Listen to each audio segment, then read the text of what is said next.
It was supposed to be a family trip, a reunion, they said, a chance to reconnect. But by the time I saw the flight details, I knew exactly what they meant. My name is Doris. I'm 74 years old, and for the better part of the last decade, I've lived in the quiet shadows of my family. I babysat when needed, kept quiet at dinners, sent cards nobody opened, and nodded politely when they made plans without me. But this time, felt different. It was my daughter-in-law, Lynn, who called me. Her voice was sugary sweet, the kind that leaves a strange aftertaste. "Hi, Mum. We're planning a family getaway, kind of a reunion/vacation. The kids have been begging for a break, and we thought it would be lovely to have you join us." I paused. It had been years since I was included in anything that didn't involve watching their dog or dropping off casseroles. "That sounds lovely," I replied cautiously. "Oh, good. We already booked the flights. All you have to do is pack. We'll send you everything you need. No stress at all. Just be ready on Friday." I should have known then. But a part of me, some naive sliver still hoping to be wanted, felt warm. Maybe they were finally trying. Maybe I'd be part of something again. A memory, a photo album, anything. That night, I got an email titled "Itinerary Family Reunion" from a travel agency I'd never heard of.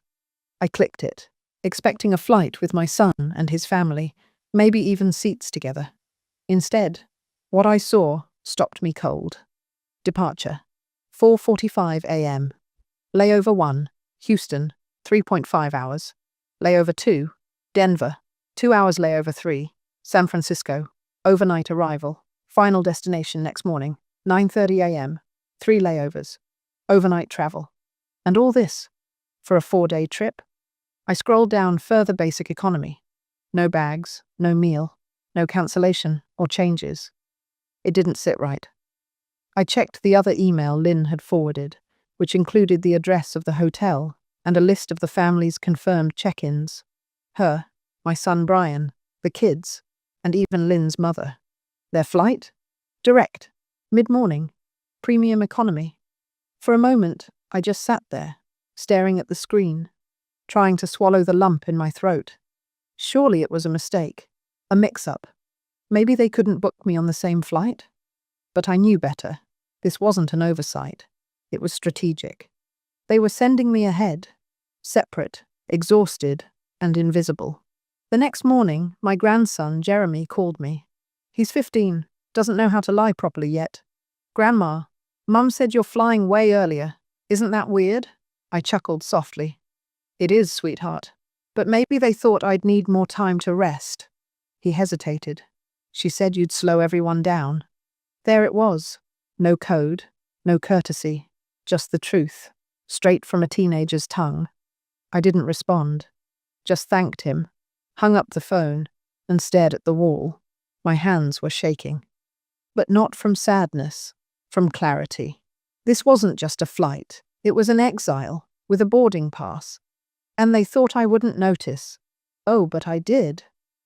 By the next afternoon, I had pulled out my small maroon suitcase and laid it open on the bed.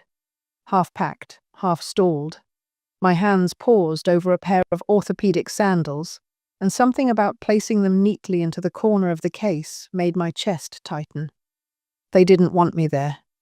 Not really. I wasn't invited to be part of the fun or the memories. I was booked separately, early and out of sight, like luggage they didn't want to carry. Still, I told myself, maybe there was some logical reason. Maybe it was cheaper. Maybe the flights sold out. So I did something I hadn't done in years. I called the airline myself. "Thank you for calling Sparrow Air. This is Daisy. How can I help you?" "Hi, sweetheart," I said with the most pleasant tone I could summon. "I just wanted to confirm my upcoming itinerary. My name's Doris Langley. I have a flight this Friday morning with layovers in Houston, Denver, and somewhere else, I think." I could hear her typing quickly. "Yes, ma'am. You're booked on flight 142 with connections through Houston, Denver, and San Francisco. You're in basic economy. No checked luggage, no seat selection, non-refundable, non-changeable. She paused. Are you aware you're on a 19-hour travel plan? I bit my lip. Yes, I see that now. I thought I might be on the same flight as my family. Let me check. Do you have any of their names? I gave her my son's name, Brian Langley. Then Lynn. Then Jeremy and Ava, the grandkids. Another pause. Click. Click. Oh, they're flying out at 10:15 a.m. non-stop to San Diego. They're in premium economy, upgraded cabin, meals included. And it looks like they used the same group booking account. Group booking account. They booked themselves together. And me. Separately. I thanked her and hung up, the phone slipping slowly from my hand like it had turned to ice. I sat on the edge of the bed, numb. The suitcase lay open before me like a coffin. Why go to such lengths to make me feel so small? I closed my eyes, and in that heavy silence, I started to remember. Memories I'd buried. Like last Thanksgiving, when they forgot to pick me up. Lynn had said traffic was awful, and by the time they got there, they were too full for dinner anyway. I'd eaten a microwaved turkey sandwich on my porch. Or the birthday where Jeremy hugged me in the hallway and whispered, "Mum says you talk too much, but I like your stories." Or when Lynn had half joked. Half, at brunch. I don't know how you survived this long without a filter, Mum. You say things that make people so uncomfortable. They didn't want me with them. They wanted me. Near enough to check a box, but far enough not to disrupt their curated life. I wasn't family. I was a formality. A piece of old furniture too large for the new apartment. But I wasn't angry yet. No, not yet. That came later, after I found the voicemail. I'd been searching for a hotel confirmation Lynn said she sent when I noticed an audio file in my texts, probably sent by accident. I hit play. My son's voice filled the room. It'll be easier this way, trust me. She gets in first, probably too tired to join anything. We'll say we tried. She'll stay out of the way. Then Lynn chimed in, laughing. Worst case, she gets stuck at some airport. She won't even know who to ask. Silence. Then Brian said it. The words I'd never forget. She's old, not stupid, but she's close. Something in me snapped. Not all at once, not loudly. Just a clean, sharp split, like a cold wind through a cracked window. They had made a grave mistake, because I wasn't stupid. And I certainly wasn't going to fly halfway across the country on 3 layovers, just to be discarded quietly at baggage claim. The next morning, the suitcase was still open on my bed, but I had stopped packing. Instead, I was seated at my kitchen table with a mug of black coffee and a small notepad. On it, I had scribbled one word, over and over, dignity. That was what they had taken, not my seat, not my schedule, my dignity. But I wasn't going to beg for it back. I was going to take it, quietly, decisively, and with grace. I flipped the page and wrote out a list, not of what I needed to bring, but what I needed to do. The first thing on it, call the airline again. This time, I didn't pretend to be clueless. I gave the agent my details, confirmed the itinerary, then asked the question that changed everything. Is there still a seat available? On flight 1703? The direct flight, the one the rest of my family's on. Yes, ma'am, she replied. Actually, we have one seat left, in first class. How much? I asked. She gave me a number that made my chest tighten, but not from fear. I had the money, I just hadn't used it. For years, I'd been the family fallback, always saving, always available. It was time I used a bit of it. For me. I'll take it, I said. I cancelled the 3 layover journey they'd thrown at me like a bone to a dog. Non-refundable? Fine, let it rot. That seat could stay empty like the promises they'd made. And then I made 2 more moves. First, I booked a private car to the airport an hour before their scheduled ride and through a different terminal entrance. They wouldn't even know I was there. Second, I logged into the old joint credit card account my son had begged me to co-sign years ago, back when they were struggling. I'd left the card alone for years, never used it, but my name was still there.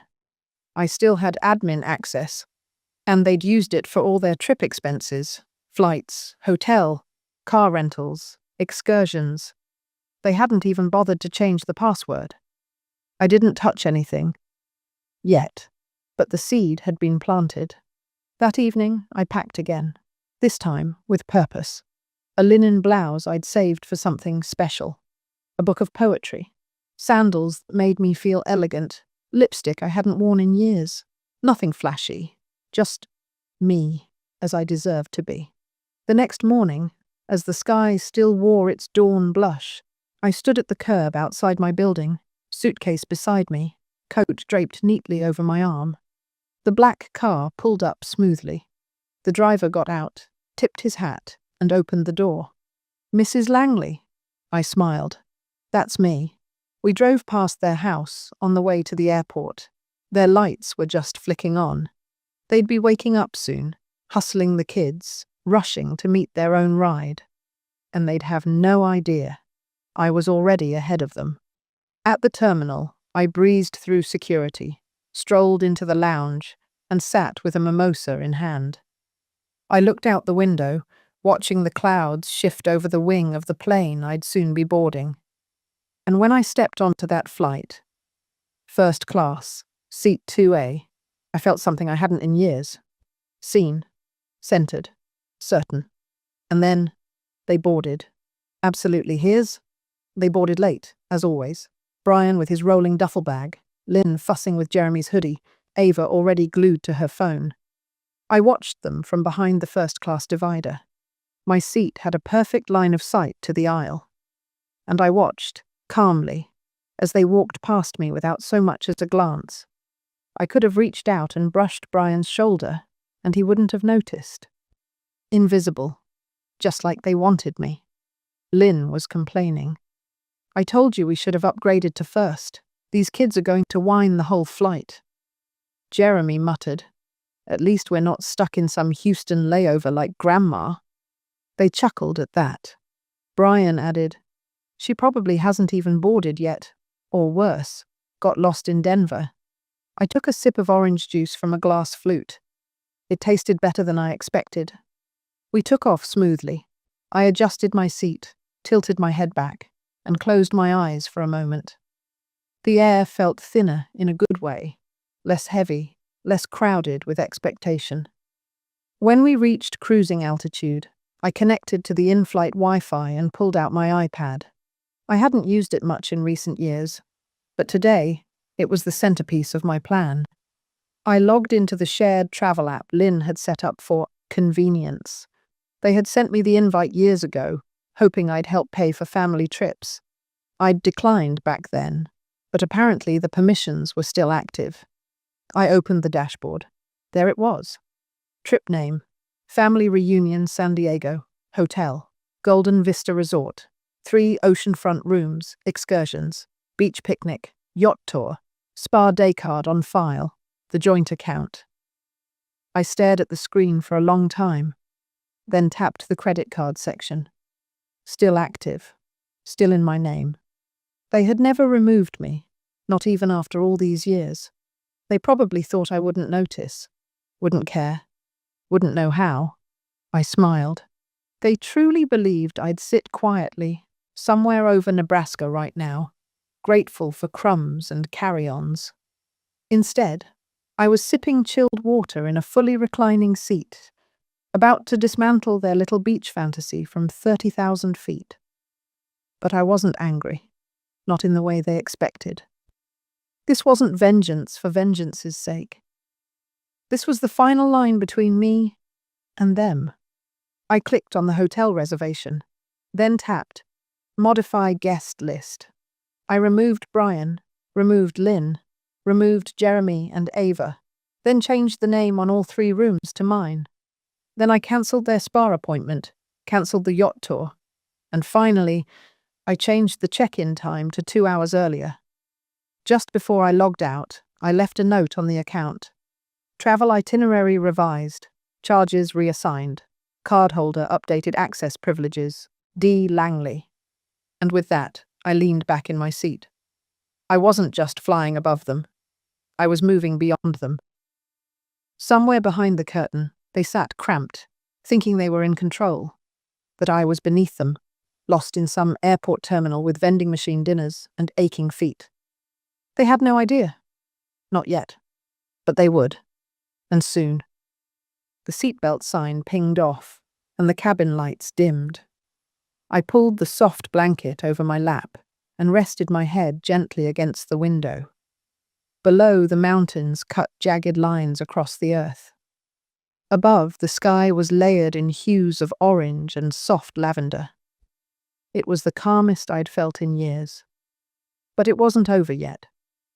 Not until I took back every inch of respect they'd scraped off me. I opened the credit card app next. The joint account Brian had begged me to co-sign a decade ago was still active. I'd only kept it open out of pity, something I wouldn't admit even to myself back then. But today that pity was gone. When I tapped View Charges, the list looked like a teenager's fantasy wish list. Golden Vista Resort, $2,138. Seabreeze Yacht Tours, $880. Sunrise Spa Deluxe Package, $1,200. Family Size SUV Rental, $630. Lynn's Clothing Boutique Spree, $740. Casual Fine Dining Experience, 3 separate restaurants, all prepaid. And all of it under my name. They hadn't just tried to get rid of me, they'd used me. Used my name, my credit, my silence. I tapped Freeze Card. The app paused for a second, then confirmed. Card access has been suspended. I didn't stop there. I contacted the hotel through the app's live chat. Good afternoon, this is Doris Langley. Due to a change in our family travel plans, only I will be checking in under the reservation. I'll be arriving ahead of schedule. Kindly ensure that no other guests are permitted to access the rooms unless approved by me directly. The concierge replied promptly, professional and pleasant. Of course, Mrs. Langley. Noted and updated. We look forward to welcoming you. I logged out and placed the tablet gently in my lap. That was it. That little tap had turned the tide. Not because of what I took away from them, but because of what I reclaimed for myself. And in the seat behind me, Lynn was laughing. Loudly. I swear she's probably talking to pigeons in Denver. Oh well, at least we'll have some peace this trip. Brian added, She'll text eventually. Or not. I turned my head slightly, just enough to catch a glimpse of them through the narrow gap between seats. Brian was reclined, his eyes closed. Lynn was flipping through a travel magazine, her lips curled in that familiar smirk. And suddenly I wasn't hurt. I was done. Done excusing their neglect as modern family dynamics. Done shrinking to keep the peace. Done letting them treat me like an afterthought. I pressed the call button. The flight attendant arrived quickly.